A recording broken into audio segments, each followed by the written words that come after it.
Okay, here we are. This is Jay Brown Yoga Talks podcast. My name is Jay Brown. If you're new to the show today, welcome to you.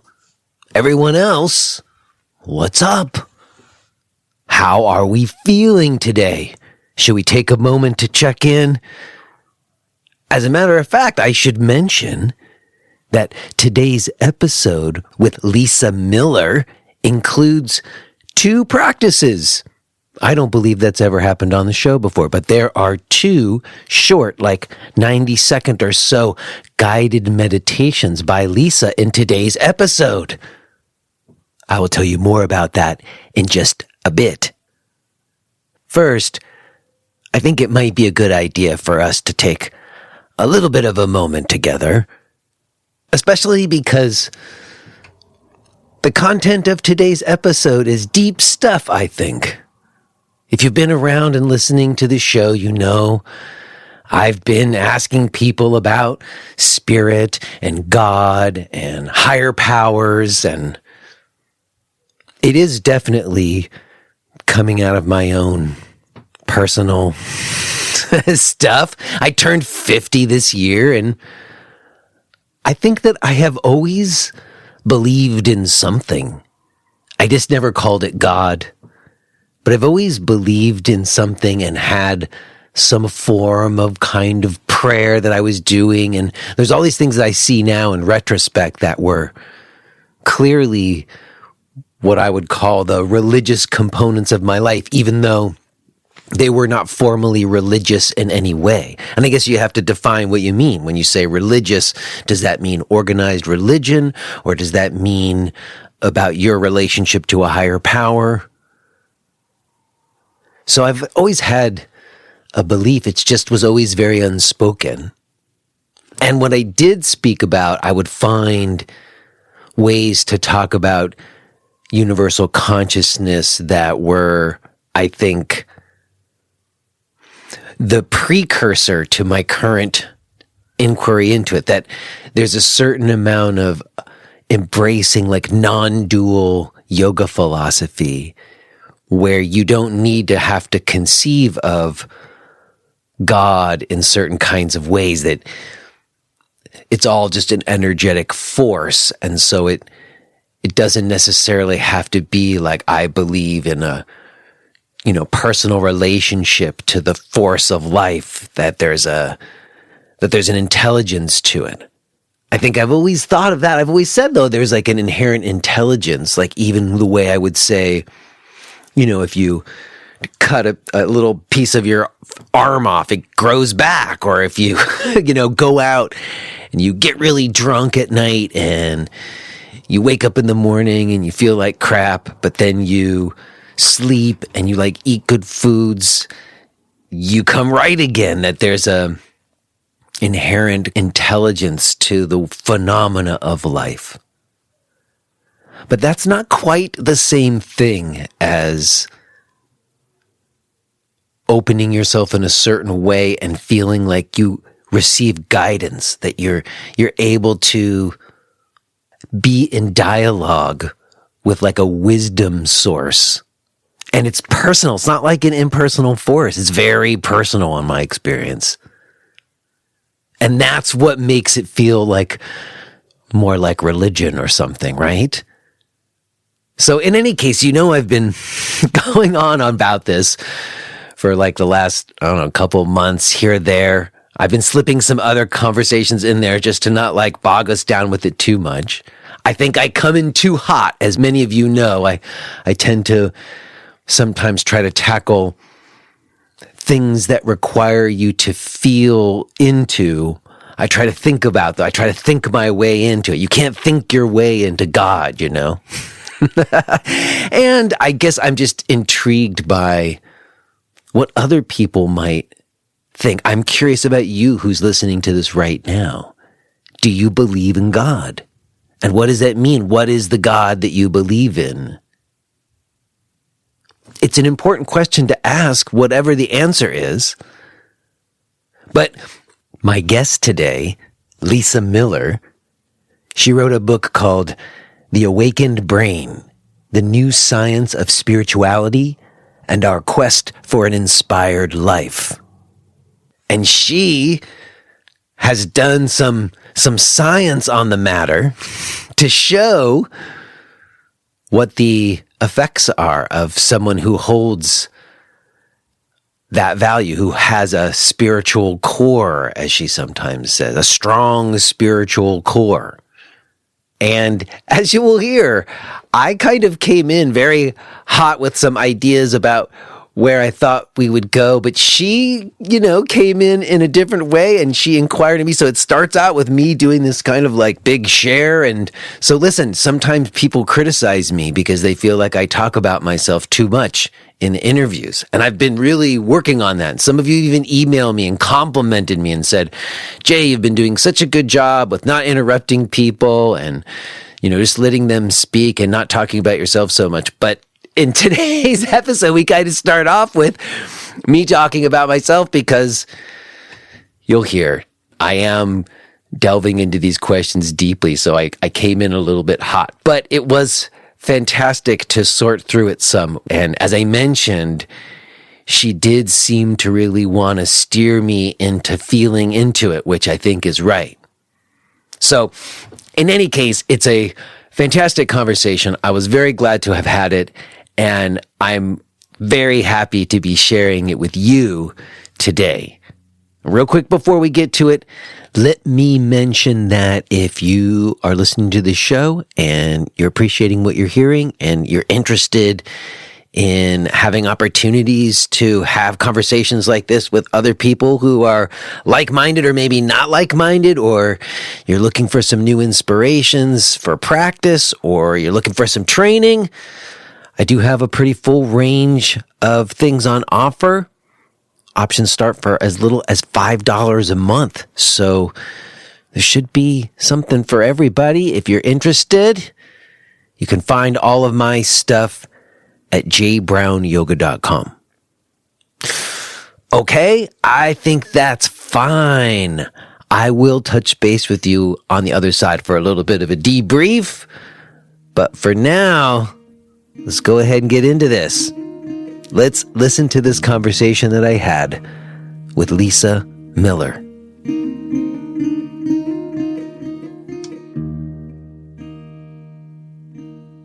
Hello? Hello, hello. Hi, Lisa. My name's Jay. Nice to meet you. It's so nice to meet you. Thank you for including me. I apologize. I'm running a little behind here, and thank you for helping me connect. Here we go. No problem. No problem. I'm very grateful for you to give me some of your time. Hi. There you are live. Yes. Do you like to have the cameras on? I'm happy to have it either way. If you like to have them on, we can have them on. I'm not going to use the video. I'm only going to use the audio. But if you want to have them on. I just wanted to meet you. Okay, cool. Then when we record, we don't need it. But I just wanted to say. Okay, well, we're already recording. Oh. I like to be already recording. I'd like to think of us as having already begun, if that's okay with you. I don't think we've said anything that we need to worry about. Well, it's great to see you. Okay. It's great to see you. What's the artwork over your left shoulder? Oh, thanks for asking. That's something my wife made. And it's actually a kind of design of like a root structure, like what a plant is underneath the soil. And then she takes it and she used it as like on a silk screen, and she printed it a couple of times in like primary colors. So actually, if you were to be able to see it close, it almost can kind of have like a blur out, mess with your perception, epileptic seizure kind of effect. So now that I look closely, I can see a hue of a blue, a hue of a yellow. Yes, there's like yellow coming through. Kind of primary colors. So yeah, it's a cool piece. That's lovely that you noticed. Thanks for asking. It's positioned next to a living plant and next to a beautiful structure made of reeds. So it's beautifully arranged. Well, there you go. Thanks for noticing. It's lovely. And thanks for just giving me this time. We don't know each other at all. I really appreciate you taking up the invitation and, giving of your time. It's very generous of you. Thank you for that. Well, I'm excited to see what we'll discover. Well, Tell me about your vision, your resonance. What drew you to this discussion? Well, thank you for asking, because that's kind of where I usually start. For me, there's usually like a reason why I want to talk to somebody, or there's a way that person came into my mind and I thought to reach out to them. And I often like to start there as some introduction for anybody who's listening to this. And then for you, just to know like the context, like you just asked, like what brings us together today, other than just the fact that I have a podcast, because I think that's like not the good enough reason. There wants to be more than that. Well, tell me, I'd be eager to hear about your inner resonance. My inner resonance. Well, okay. I would say this, I am someone who grew up in the 80s in Los Angeles. My mom held like a Judaic faith from her childhood. My dad was not a believer. By the time I was 15, I just thought the whole thing was bullshit, because it was all just like for status in the 80s in the San Fernando Valley. It wasn't like real. I didn't have a spiritual feeling around that. I didn't have any relationship to prayer or higher power. It just was like a bunch of bull. And I remember telling my dad I didn't believe it anymore. And he said, I don't either, but your mom does, so you're going. And I was actually cool with that. Like, as long as I didn't have to believe it, but it was for my mom, I was like, okay with it. Then my mom passed away when I was 16 years old. I had a deathbed experience with her that I think really is where I see like my kind of passion for like Eastern spirituality came from, like reconciling that moment, like not just the loss, but like an actual experience I had in that room, in that hospital room. So I got into yoga. That was the beginning. I feel like that was the moment. If I can track, the reason I'm sitting here talking to you is because of that moment. In a way, or like that's at least that, maybe that's not why, but that's like where it starts in the experience I can recall. Mm-hmm. And go ahead. May yeah, I please do. Yeah. So obviously you and your mom had great love, and that, you went all those times to synagogue and did all those things to support and make your mother happy. You adored your mom and she loved you. So you were young and you were there, right? Do you remember? I wasn't there in the moment, but the week before she passed, I said I didn't go to the hospital. I had like all kinds of things going on. But when I did go this one last time, I had an exchange with her where in this exchange, like I was a very like hyper kid who never felt calm. And like, there was no yoga in my, like, there's no references for anything. But in this moment, something happened, like a clarity came over me and some words came out of my mouth that I needed to say to her for me to like be okay. And I think for her to be okay. And I don't know how that happened. Like something came through me in that moment. Beautiful. Do you remember that like saved me? And I think was important for her too. I know, but like I've been just trying to understand what happened in that moment since. And what I would say is when I first got to yoga in the early 90s. I'm still there. Do you remember what you said? Oh, yes, I do. You see, my mom had been coming in and out of consciousness, and I was like in a waiting room, and then the nurse came in and said, she's awake.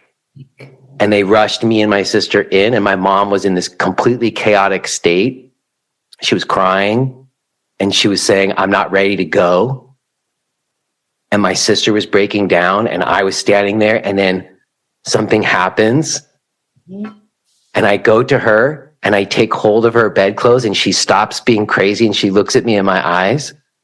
And I say, Mom, I'm going to do great things in my life and I'm going to make you proud of me. And I'm not going to come back to the hospital again. And I told her that I loved her, and she told me that she loved me, and I gave her a kiss, and then I left the room. I'm deeply moved. What a generous sharing. And for her, how reassuring, because she wasn't ready to go because she was concerned for her children, and you gave her the confidence. That's deeply moving. You gave her the confidence that I'm going to do great things in my life. I love you. And in the subtext is I will be okay. That is what a gift to your mother and a clarity for yourself. And, you know, to me, it feels very sacred, and that deep presence feels very sacred. It does for me too. And what I would say is, you know, the organized religions of my parents didn't feel like that, you know, and there was no relationship to whatever that was that happened, that sacredness. And I can't explain how those words came out of my mouth. I can't explain how they came out of my mouth. In the same way that a lot of yoga teachers can't always explain when things come out through them while they're teaching. Like there's an intuitive thing that can happen. So do you feel that was a presence? Like see that I didn't at the time. See, that's the thing. Now I am asking that very question. You see, in the last few years, I've had other experiences where I've been asking the very question that you just asked me, but I didn't ask it for many years. Like it wasn't about something happened in that moment. I was attracted to yoga and Eastern spirituality because of the idea of a universal consciousness and an infinite something, because that's what it felt like. And when I got to yoga in the early 90s, as I've been saying, it was like still very mystical. It hadn't hit the mainstream so much. There was like, my teachers had gone to India and met these gurus and come back and were talking about higher powers and universal consciousness. And it was resonating with that experience that I had with my mom. So I became completely passionate about yoga practice, and I've been doing it ever since. But you can flash forward, 20 years. I'm married with 2 kids and I have a yoga center in Brooklyn, and, I'm hiring 15 yoga teachers. And I have a teacher training program that I need in order to pay the rent. And, yoga went from being this more mystical thing that's like total counterculture thing to being way more like a mainstream wellness fitness thing. And in order to legitimize it, a lot of us were looking to science to kind of like look at it like vagal tone. We would talk about vagal tone or functional movement, or we find all kinds of ways to legitimize our yoga. Although personally, for me, it's always been about what happened in that hospital room with my mom and trying to understand that experience. And I always did chanting, but I never thought of it as prayer, even though I think it is. We're like a conduit or a vessel through which sacred consciousness comes in that moment. Well, getting to you being here, I would say that after I let go of the center, I moved my family to Pennsylvania, in the last few years with everything that's happened with the world falling apart. My daughter suffered with her mental health coming out of the pandemic restrictions. That's been totally unexpected in like the last year. And in that experience, there's been a couple of clear moments in my life that I can look back on where the only way I can describe it was like I'm on my knees and I receive what I feel to be guidance. Like not just like the right words coming out of my mouth, although you could think of that as guidance with my mom, but like where I feel like I needed to know which direction to go or how to handle this. And I received what felt like some kind of message. And when I say that, it's not like some booming voice from heaven. It felt like a very co-creative process, like a relationship between me and whatever this intelligence was. But I started talking about this out loud here on the show over the last year. And that's why Julie Smurden, our mutual friend, shout out to Julie, recommended that I bring you on because she's heard me asking yoga teachers. And it's been one amazing, like how hard it is to talk about this stuff.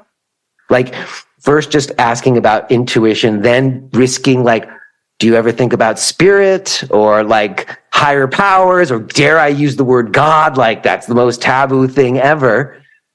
But it's been interesting, and it's been interesting in terms of how much there are like a more materialist views because like I said, we were looking at things through very scientific lenses, and that's like gives it more legitimacy or something. So in any case, recently I just been having these conversations a lot. And one of the things that always comes up, especially when I'm talking from someone who comes from like a more scientific or more like kind of materialist lens, is that there's just certain things that can't be measured. We can't measure, these experiences, and they're not objective. So when I attribute that moment of something coming through me to like a higher power, someone might say, well, why?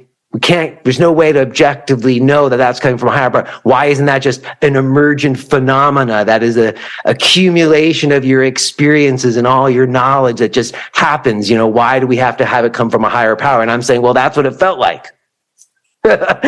So in that conversation, there's always this thing like we can't measure it. And it seems to me that in your work and in your recently published book, The Awakened Brain, the new science of spirituality and our quest for an inspired life, that's kind of what you're sort of seeking to do to kind of see if you can map or measure some of these kind of experiences. And I don't know if it's about legitimizing them, but it gives some power to these experiences that I think often, frankly, are kind of like diminished or belittled as like not rational or something, or like I'm like a very reluctant believer. Let's just put it that way. Like I'm very skeptical in these matters, but I can't deny what these experiences I've had have been. And as I've opened up, people have shared with me, as I know they do with you. So this is maybe long-winded. Sorry to make it so much about me, but I guess my first question to you to get us going and to get your voice going here is, when you started to do neuroscience, like when you started to study neuroscience, were you coming to it from like a religious background and wanting to study about spirituality, or was your interest somewhere else first and then you ended up studying about spirituality? So first of all, I'm happy to answer that question, but I want to start by honoring you and your path and the incredible open-heartedness with which you share your path. That's a real gift. And for holding a community that does talk about, my word is God, spirit, consciousness, the universe, the great loving holding force that's in us, through us, and around us, the great loving holding force that is guiding, and the great loving holding force that will never leave us alone in our darkest, most painful moment. Amen. Honor and awe and gratitude. Yes. And I'll share with you that in a meta-analysis, a study of studies that looked at the impact of yoga on anxiety, which is timely, yoga was 3 times more effective when it involved the spiritual dimension. A meta-analysis. Sarah Zugman, my doctoral student, was the first author, and there's a couple good scholars from Wisconsin, and I'm the last author. That is a published piece of science rounding up all sorts of good studies on yoga that showed when yoga maintains the spiritual roots, it is 3 times more impactful in releasing our deep symptoms of anxiety. So you were right. You were right. And your draw to yoga was for the deepest, truest reason. So, science, we'll get there. Yes, we'll come back to that. Okay, so we are knowers in many forms, of course. We are empiricists, and I'm a 25-year scientist. I'm 56. I love to say my age. I love being 56. I turned 50 this year. I'm owning it too. I'm with you. Beautiful. Happy birthday. Intuitives, mystics, every one of us, empiricists, logicians, and skeptics, right? But we have been latently trained at sort of our inner table of human knowing to really lean forward and listen to the empiricist and the logician, who are important in the backbone of science, but to not listen to the deep inner wisdom that is intuition or gut instinct, to take as somehow spurious or insignificant the profound guidance of a mystical experience and tuck that away in the back of a drawer, in the back of our mind. And that is really an abnegation of some of our finest qualities of knowing. The biggest mistake we make, of course, is inviting the skeptic to get up from the inner table of knowers, go to the door and play the role of bouncer. The skeptic, the bouncer at the door.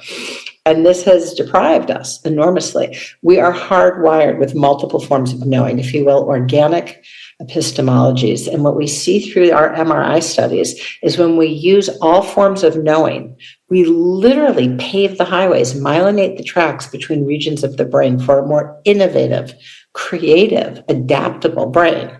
Yes, in our work, but more importantly, in our lives. So if we can, what is my purpose? What is my next move? Where do I go out of COVID? Or what is the big question, the point of my life? And I can churn and proliferate 18 different logical responses pointing in 18 different directions. Mm-hmm. Yeah, lots of rabbit holes to go down with those questions. I can go ping, ping, ping and try to take that, or I can listen to the deep knowing of my heart that knows beyond a shadow of a doubt. My path, I feel this deep intuitive pull to move to Pennsylvania, to connect with a community, to lead my family in a journey of spiritual rootedness and awakening. This is a deep calling that we know through our inner wisdom.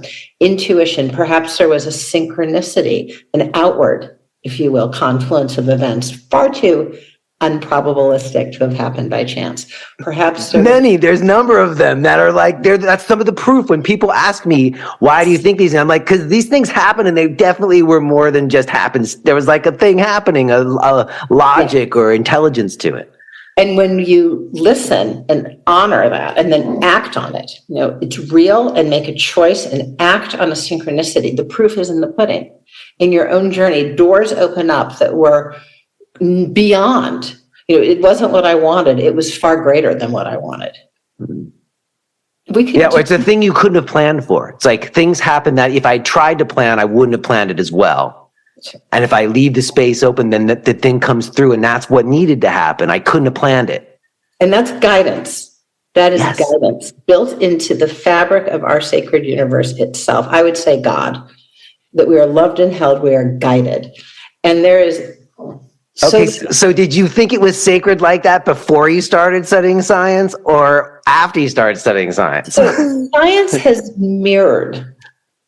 corroborated. I don't feel that we need science to prove spiritual reality. I think it is an awesome, beautiful, jaw-dropping reflection, a mirror of spiritual life. And I've seen devout people, priests of 30 years and deep meditators in Buddhist retreats, weep when they see the science, because it's a testimony, if you will. It's a form of witness onto the profound, life-changing impact of saying, yes, I'm going to listen to the presence of God. I'm going to listen to the loving, guiding force speaking to me in my meditation through a synchronicity, showing a way out that's not just, a narrow escape, but to a whole new ground. I mean, so can we do a practice? Would you be up for that? Sure, I'm up for anything. What do you want? Okay. You want to do practice? Let's do practice. Good. Can I do it in this chair? Do I need to make some room or something? Like, you can do it in the chair. Okay. And someone could even do it if they're driving, although carefully. Maybe be mindful. Okay. Pull over. Okay, this is a 90-second practice. Beauty. I'm going to invite you to just clear out your inner space, close your eyes, take 5 breaths.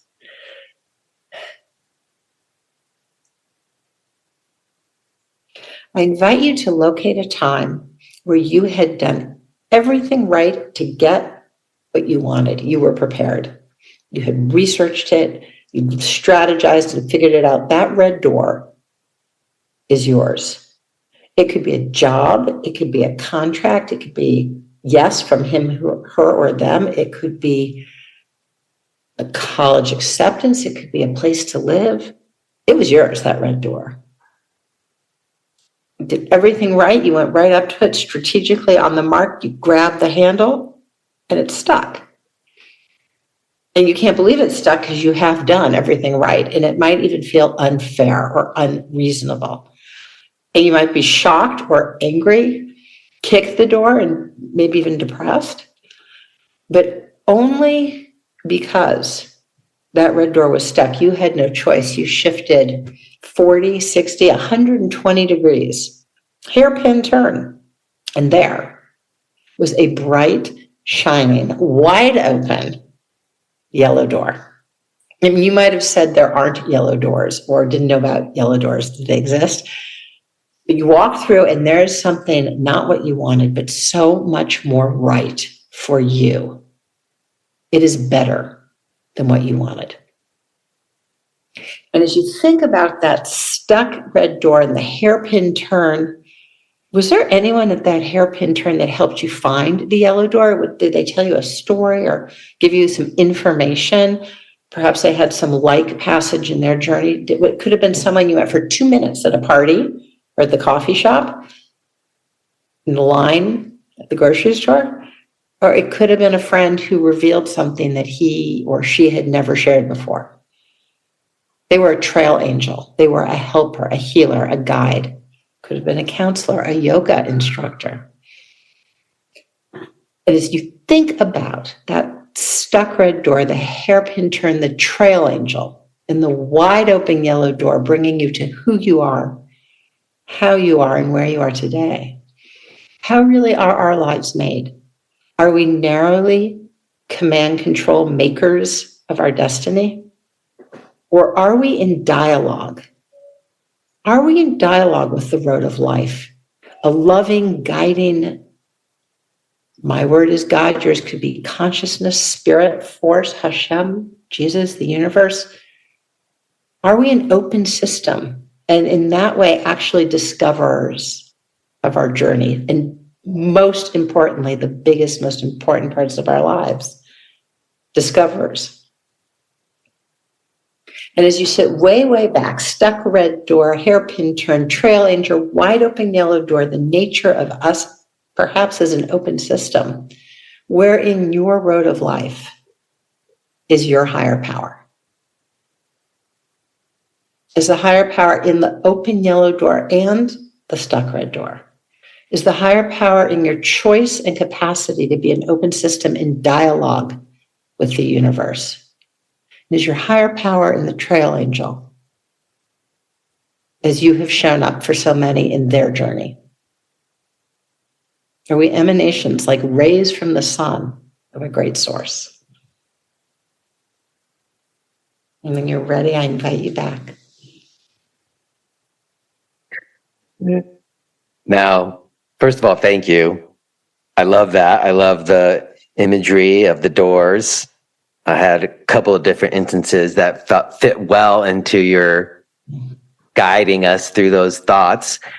And I guess it does bring us, that did come to like a big question that's been coming up here, but I feel like I don't want to go to that big question quite yet. I want to share with people who are listening some of what you've done in terms of, like I said, mapping or measuring some of these experiences and what you've learned from that mapping. You gave us a little bit about you gave us the yoga research bit, but that question that you just asked, who is our higher power and how we relate to that higher power, and whether that higher power is something outside of me or bigger than me, or is a personal God or impersonal God. Like there's some questions there that I want to get to today. And we're going to circle back to the meditation that you just led us through. But you want to shine a little science on this? I want us, because I'll be honest with you, like I'm concerned that there's potentially, in fact, I know there's going to be some people who are listening to this who may not have felt as moved as I did by your meditation. So sisters and brothers, let's talk science. Yeah, but like the idea is that not everybody I've spoken to is on the same page when it comes to talking about a higher power. And so, for me, again, like, through yoga practice, it started with muscles and bones, and then it became nervous system, and then it became about spirit. Like there was like a kind of process of getting to spirit through the body, and I think that happens for a lot of people. And as I said earlier, what's that? A lot of people who are kicking at red doors. I think a lot of the struggle and suffering in our lives is because that red door, we really wanted that. And it wasn't necessarily a greedy bad thing, that red door. In our journey, it was to become parents. That's not greedy. It's very giving, right? It's not always a Ferrari or to lose 15 pounds. The red door can be something meaningful, very meaningful. And so we control somewhere between 2 and 10% of life. And the analogy that I think perhaps best floats is that if you push an elevator button, you could wait there 2 seconds, you could wait there 5 minutes. You have no idea who's going to be on the elevator. It could be one that's full of bad air and COVID germs, or it could be one that's completely open and ventilated and no one else is in it. We control less than 10% of the elevator experience. How do we know that? How do we measure how much control we have? Is there some studies that have been done that tried to come up with that percentage? Is that what you're citing? Well, so this is why I think it's tremendously important, because our models of who we are in the world are based on radical control. You know, most models latently in the air and water of our culture say, you know, if I don't get what I want, then I've got to regroup, re-strategize, and figure out, how do I get it? I have to look at the research more deeply. I have to negotiate the tactics.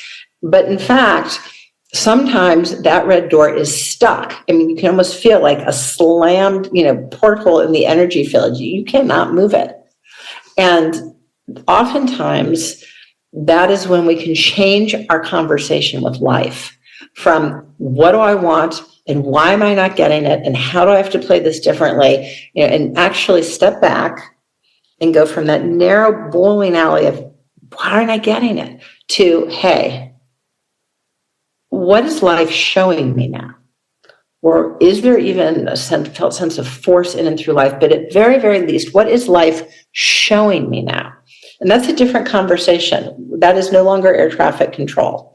That is a sense that life itself is alive and dynamic. And I think as a collective, we got that finally, but through the COVID experience, right? All these illusions of control, I want to go to this school and I want that job and I need X in the bank. And if I can partner up with him, her, or them, these sort of felt, perceived, strong pillars actually crumbled. Right? Our institutions closed. You want to go to that college? Well, they're not open. What? Your doctor's going to take care of you? Actually, he or she is ill and the hospital doesn't have room. What? Your government's your big mommy or daddy? No. So the idea that, these things that looked so solid actually crumbled can be a little traumatizing, because trauma is when the world, as I know it, does not hold. It can be depressing because I'm not in control. But if we can go through that process of actually what becomes a post-traumatic spiritual growth, a developmental depression, what we find pushing up through us is this deeper wisdom, which is actually a spiritual awareness that we are actually in dialogue with life. And what is life showing us now? That maybe there's another stance in living. And it's not a stance of necessarily knowing all the answers or having it all figured out, but being in a journey of quest, a journey of discovery. What is life showing me now? Hey, I get to meet you. You're so cool. You're so interesting. You're so deep. What is life showing me now? Look at this. And that's a gift. That is an abundant life. That is an inspired life. Something you say, I'm going to remember it for 5 years, 10 years. Maybe when I'm on my deathbed, I'll think about what really matters in life. Right? Well, I mean, this whole show for me is about that. Like, it's like a kind of oracle. It's like where I get to learn stuff and I have these conversations and I get the tracks that I want to follow, or that inspired. You use the word inspired in your title, which I really like, because people are more comfortable with inspired than spirit, even though it is basically the same thing in some ways, isn't it? It even has that lodged in the middle of inspired. It's in there, but it feels more artistic rather than about divinity or something. But I think of that the same. So in any case. And the creative process is an inspired form of spiritual awareness. I think so too. So again, I'm back to my initial question to you. What's that? The brain does a similar thing in spiritual connection as it does in receiving inspiration in the creative process. It's very, very similar. And it has to do with our capacity, every one of us, to be open to experience, to use our consciousness, not just to quiet our mind, but to receive and perceive, a receptive form of consciousness. Yeah, that's very interesting. Touch Sistine Chapel. We talk, that's interesting, the touch in the Sistine Chapel. We talk a lot about quieting the mind in the yoga world, but I think you're right. The quieting of the mind is the preparation for things, for experiences like you're describing. That makes sense to me. I guess that we might then cross the threshold into spiritual awareness or receiving inspiration. It is a receptive process. I would say the consciousness field, again, my word is God or spirit, is in us, through us, and among us. And our brain is built to catch in the catcher's mitt that very inspiration. We are all hardwired, born with this. We know it through many different scientific studies, but I'll start with the most straightforward, which is if you look at a twin study, twins raised together, twins raised apart, you can figure out how much any human capacity is inborn versus environmentally formed. And it turns out that our beautiful world religions, whether we're Hindu, Jewish, Muslim, Catholic, Christian, Sikh, Jain, are 100% environmentally transmitted. They are a gift of our parents, grandparents, community. Religion is an environmentally 100% transmitted gift. Spirituality, and more specifically, the capacity through which we receive sacred, loving, holding, guiding relationship. The transcendent relationship becomes an immanent relationship, a deep spiritual relationship. It is our birthright to be able to perceive. We are hardwired to be able to perceive and experience a sacred spiritual relationship. How do we know that? Because the very same twin study shows that that is 30% innate, 2/3 environmentally formed. So while it, of course, is our birthright, we need to practice and engage. And for some people, that practice is their religious faith. But for others, it's yoga and nature and service. But whatever the 2/3 embrace that cultivates and builds our spiritual core, we've got to do it to realize our birthright. And when we do, what we see through our MRI studies is that inborn neurodocking station, which is universal, we all have it, grows stronger. There's one spiritual brain, and we all have it. And there's, of course, naturally human variability, just like there is with music or math or anything else, but the components are universal.